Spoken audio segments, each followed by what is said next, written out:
y hablo por mí, ¿no? Quiero decir dos cosas al principio. Aparte de lo primero, dar las gracias, pero lo segundo, que son dudas propias del ser humano, porque yo las tengo. Yo como militar me cuestiono, a poco honrado que quiera ser conmigo mismo, que cuál es la esencia de mi profesión, que qué es eso de tener como instrumento de mi profesión algo que mata, literalmente, y en algunas ocasiones de forma muy eficaz. Voy a dar unas ideas utilizando ese título tan bonito, pero al mismo tiempo tan provocativo y tan dado a la discusión como es Los ejércitos para la paz, que es casi una contradicción in termini, ¿no? Pero utilizando ese título para hablar de los ejércitos y de los ejércitos de hoy día, del momento en que estamos, no de hace 100 años, 200, aunque hay alguna pequeña regresión, ni de lo que será el futuro, que es más difícil. Decía antes que la seguridad ha cambiado tajantemente y en nuestras propias sociedades lo primero. Hoy en día es curiosísimo, si reflexionáis un poco y si somos un poco honestos, creo que es absolutamente un dato que los niveles de seguridad que tenemos en nuestro país y en las sociedades occidentales son enormes. La esperanza de vida a la que hemos llegado, con todos los problemas que hay, que son muchos y más en la época que tenemos y nuestro problema económico, pero a pesar de todo, la seguridad social funciona, la policía, el orden, el Estado despliega todos sus efectivos, ¿no? Sin embargo, la percepción subjetiva de inseguridad es mucho mayor. Es decir, tenemos muchísima seguridad, pero hay una percepción subjetiva grupal, social, de que hay una gran inseguridad y que hay cualquier mínimo incidente, una nevada, y se le reclama al gobierno que por qué las máquinas no han actuado rápidamente. O hay un terremoto, que es un fenómeno natural de tremendamente difícil previsión, y se reclama al gobierno que cómo no tiene medios para prever eso. Introducir el asunto.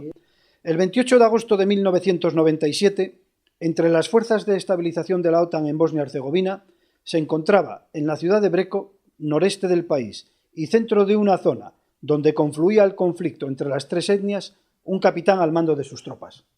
Su misión era mantener el control y proteger la integridad de un puente, enclave de valor táctico para el tránsito, transporte e intercambio de material logístico y humanitario, y de valor estratégico en tanto en cuanto se había convertido en símbolo del empeño internacional en mantener una frágil paz que tanto esfuerzo había costado imponer.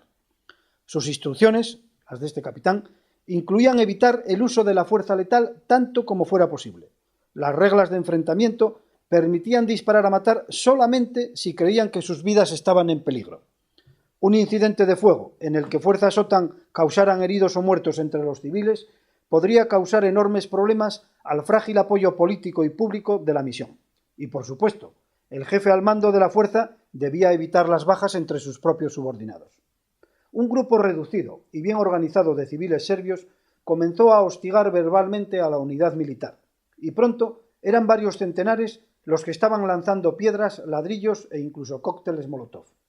Sin efectuar ningún disparo, los soldados se reagruparon y mantuvieron el control del puente, aunque algunas tropas empezaban a sufrir heridas de cierta consideración. Los refuerzos no llegaban y el capitán al mando tenía que decidir si disparar a los civiles, retirarse del puente o continuar manteniendo la posición, afrontando un grave riesgo de heridos o muertos entre sus propios soldados. ¿Qué debía hacer? ¿Cuál tenía que ser su conducta? Pues esta es la cuestión que se plantea un militar, ser humano mínimamente responsable, y que se lo plantea teniendo en cuenta pues, su misión y sus cometidos como responsable de unas fuerzas y a la hora de cumplir aquello que le han ordenado.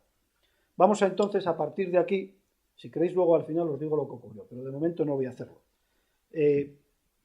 reflexionar un poco sobre o daros algunas ideas que puedan servir para la reflexión de qué sentido tienen los ejércitos y, como dice ese título, los ejércitos para la paz, ¿no?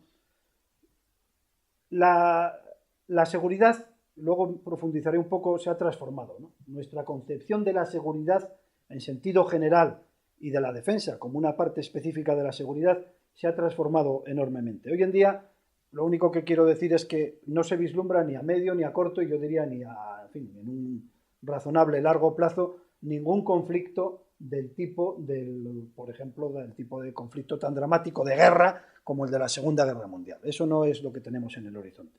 Ha habido y sigue habiendo muchos problemas de seguridad, pero no con ese alcance. Por tanto, no debemos de pensar en eso de momento. Pero sí debemos de pensar en otro tipo de problemas, ¿no? En otro tipo de problemas que han llevado a los ejércitos a hacer cosas muy diferentes, pero que de momento son precisamente los ejércitos quienes lo hacen. Y también en eso tengo un ejemplo, que lo quiero ilustrar un poco. En enero de 2010, recordaréis, hubo un enorme terremoto en Haití. En la isla de Haití fue terrible y España adoptó una posición, por razones culturales e históricas, pues muy proactiva.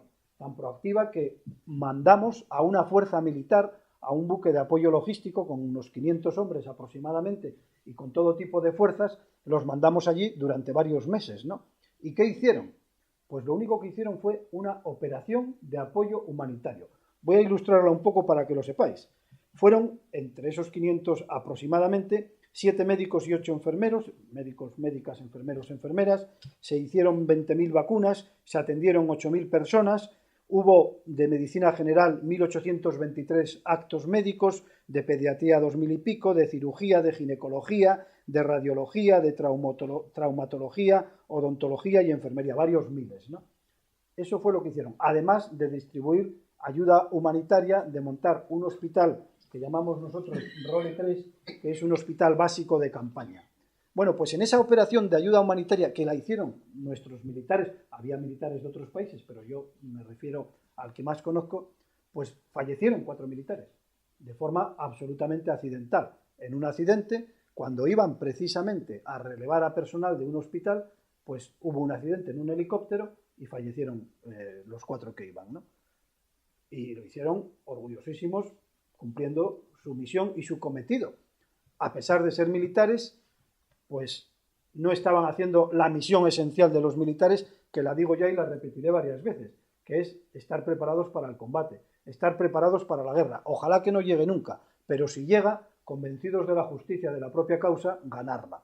Para eso es nuestro objetivo final. Pero mientras tanto, y adaptándonos al tiempo en que vivimos, a la sociedad en la que vivimos y a las concepciones morales y éticas, y también hablaré algo luego de eso, que están en nuestra vida hoy en día, pues los ejércitos son también un instrumento de conseguir la paz, de forma directa y por otros medios, ¿no? Por tanto, no olvidemos que la Constitución española, en el artículo 8, establece las misiones permanentes de las Fuerzas Armadas. Puede cambiar algún día, pero tiene una vocación de permanencia, es la Constitución. Y dice que sus misiones serán la soberanía e integridad de España, la independencia y el ordenamiento constitucional. O sea que incluso estamos para defender el ordenamiento constitucional. Y luego también hay otro artículo relevante, que es el 30, que dice que todos los españoles tenemos el derecho y el deber de defender a España. ¿Cómo? Pues ya se articulará mediante leyes que pueden ir cambiando, evidentemente. Por tanto, sí son unos ejércitos para la paz. Pero yo voy a poner algunos peros. Ejércitos para la paz, pero no olvidando que hay que defender a España también de muchas otras agresiones, de muchos otros riesgos, de muchas otras amenazas. Aquí hablando con una de las personas, con uno de vosotros, estábamos hablando de las ciberamenazas actuales que se plantean y que son muy serias y en las que también, como toda la sociedad, los ejércitos estamos envueltos. Somos unos ejércitos para la paz, pero reconociendo que el enorme fracaso de la inteligencia que es la guerra hace que no nos puedan considerar a todos por igual, porque incluso en una guerra son muy diferentes, y estas palabras las leo porque no son mías, aquellos que mueren y combaten en defensa de la libertad y dignidad del ser humano, de los que combaten y mueren al otro lado defendiendo totalitarismos o defendiendo posiciones de abuso de poder para seguir matando y manteniendo esos poderes. Por tanto, hay causas justas. También volveré luego a eso. Somos unos ejércitos, los españoles y los de muchos países de nuestro entorno, para la paz, pero somos conscientes los militares que nuestro fin último, como ya he dicho, es, llegado el caso, combatir y ganar la guerra. Somos unos ejércitos para la paz, pero que somos muy realistas y de la propia imperfección de la condición humana pues surge una realidad imperfecta, una realidad que no nos gusta, pero que es la que es. No podemos ser ingenuos, ¿no? Como aquel político que decía, y es un poco sarcástico, pero también lo leo, decía a cuenta del conflicto israelo-palestino, ¿no? Que como sabéis está enquistado, lleva muchísimos años y es una fuente de seguridad, de inseguridad internacional tremenda, ¿no? Pues decía, el enfrentamiento entre judíos y palestinos es muy fácil de resolver, basta con que todos se comporten como buenos cristianos. Claro, así es difícil ser realista, ¿no? Digo, por tanto, que somos unos ejércitos para la paz, pero también, como decía John Stuart Mill en su libro sobre la libertad, cuando hablaba de la importancia que tenía para nuestra condición humana la libertad, recogía, la guerra es un asunto terrible, pero no es el más terrible de todos. La decadencia del sentimiento moral y patriótico que considera que nada merece una guerra es mucho peor. Es discutible, claro que es discutible, y además legítimamente discutible, y el que defienda posiciones contrarias tiene todo mi respeto.